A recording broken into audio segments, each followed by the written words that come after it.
7h10.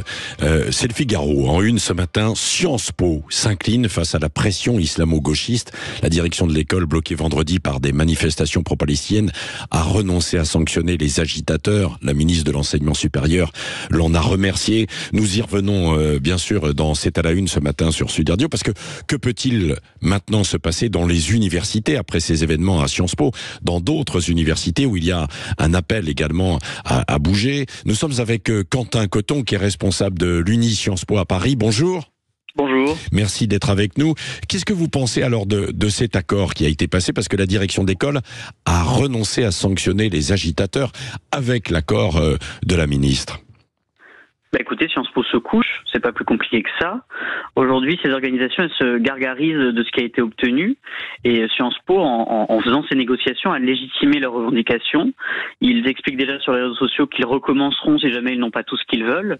Donc je serais, Madame la Ministre, je ne serais absolument pas content de ce qui a été négocié, parce qu'en faisant ça, ils se sont couchés, ils ont légitimé, et maintenant ça peut recommencer du jour au lendemain. Et est-ce que c'était pas un moyen d'essayer de calmer le jeu? Si, bien sûr, c'est un moyen de calmer le jeu, par facilité. Mais c'est pas du tout ce qu'on demande. Nous, on demande de la fermeté, parce que là, maintenant, comme je vous l'ai dit, tout ça est légitimé, et ces associations n'attendent qu'une chose. Ouais. C'est jeudi, la réunion, pour pouvoir dire, voilà, nous demandons la suspension de toutes les sanctions et toutes les enquêtes, y compris ce qui s'est passé le 12 mars, où il y a eu une accusation d'antisémitisme. Et si jamais l'administration n'accepte pas cette demande, y compris aussi la demande sur l'enquête et les suspensions des accords entre Sciences Po et les partenaires israéliens, eh bien, ils recommenceront. Ouais. Qu'est-ce que représentent ces militants en termes de compte, de pourcentage, parce qu'ils disent qu'ils sont la majorité, vrai ou pas vrai? En tout cas à Sciences Po, Paris.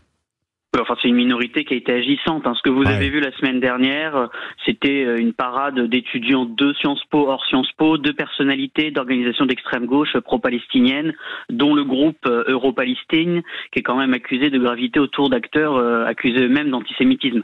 Donc, non, c'est une minorité agissante pour le moment à Sciences Po. Ouais. Et certains parlent d'une école quasiment à la dérive, Sciences Po. Est-ce que vous le ressentez, vous, vu de l'intérieur? Oui, c'est triste de le constater, mais il y a beaucoup d'éléments qui aujourd'hui nous portent à croire que Sciences Po est à la dérive sur beaucoup de questions, en lien notamment avec l'américanisation aussi de notre école et de son ouverture à l'international, qui en s'ouvrant, n'a pas souhaité défendre en fait les valeurs universitaires françaises, qui aujourd'hui se couchent à la fois devant ses étudiants, mais en fait à la fois devant des valeurs qui ne sont pas les nôtres. Oui, c'est ça. Et le pluralisme des opinions, alors est-ce qu'il est respecté quand on est à Sciences Po aujourd'hui? Vous-même, vous êtes étudiant là-bas. Oui, non, écoutez, il n'est pas vraiment respecté, le pluralisme. Pour pouvoir avoir un débat, il faut se battre, et c'est un problème. Sur les conférenciers invités à Sciences Po par les étudiants cette année, seulement 10% étaient de droite, et plus de 70% étaient de gauche. Donc c'est assez, je dirais, démonstratif de la réalité de ce qui se passe aujourd'hui à Sciences Po. Oui, mais alors que Sciences Po devrait montrer une certaine neutralité, parce que, comme le disent certains, elle fabrique les élites de demain. Vous, c'est ce que vous avez envie de devenir en faisant Sciences Po?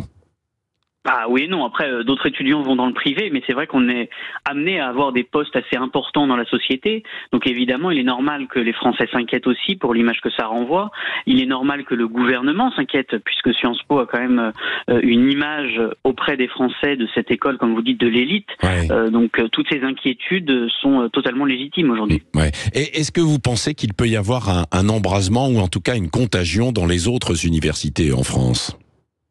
Écoutez, lui sur le feu est là, puisque Jean-Luc Mélenchon et Rima Hassan appellent à ce que toutes les universités suivent. Donc si les acteurs politiques s'y mettent, oui, il est fort probable que ça se poursuive.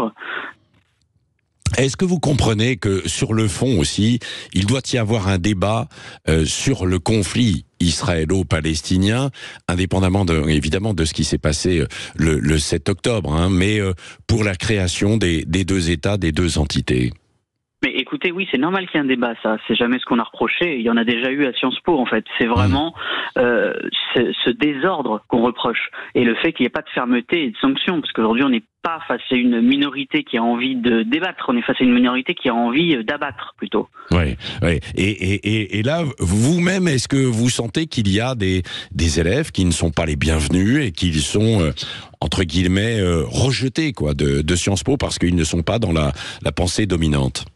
Oui, bien sûr, mais nous-mêmes à l'Uni, c'est pas nouveau. Ouais. Mais là, le problème, c'est que maintenant, certains étudiants viennent la boule au ventre, dont des étudiants juifs dans notre école. Et c'est pas que sur Paris. C'est vrai qu'on a tendance à parler de Paris, vrai. mais on pourrait aussi parler du campus de Menton, qui régulièrement fait la une et dont l'administration admet des dérives en interne. Oui, parce qu'il y a beaucoup d'autres IEP, Institut de Sciences Po en province, quoi. C'est ça, exactement. Après, c'est les campus locaux, exactement. Ouais. Et là, c'est un peu le même scénario, selon vous, Quentin Coton? Ah bah écoutez, les campus de Poitiers, du Havre et de Reims notamment ont été eux-mêmes occupés par les étudiants. Donc c'est une forme de contagion au sein de Sciences Po Paris. Oui. Ouais. Qu'est-ce que vous poseriez comme question et quelle réponse attendriez-vous si vous aviez la ministre Sylvie Retailleau en face de vous ce matin, Quentin Coton? Déjà, je lui demanderais pourquoi ce manque de fermeté et pourquoi se gargariser aujourd'hui d'avoir négocié avec ces personnes tout en demandant de la fermeté. Il faut à un moment donné être cohérent avec soi-même. Et puis la réponse qu'on attend, c'est de la fermeté et sûrement pas de se coucher face à une minorité agissante qui veut faire la loi. Oui, merci beaucoup Quentin Coton d'avoir été avec nous, responsable de l'Uni Sciences Po après donc ces événements en fin de semaine avec ces manifestations pro-palestiniennes. On va évidemment en reparler sur Sud Radio avec notre invité tout à l'heure, Manon Aubry de LFI, qui est invité de Jean-Jacques Bourdin. Jean-Jacques lui posera toutes les questions, mais également avec Elisabeth Lévy aussi tout à l'heure à 8h15 dans son édito Lévy sans interdit.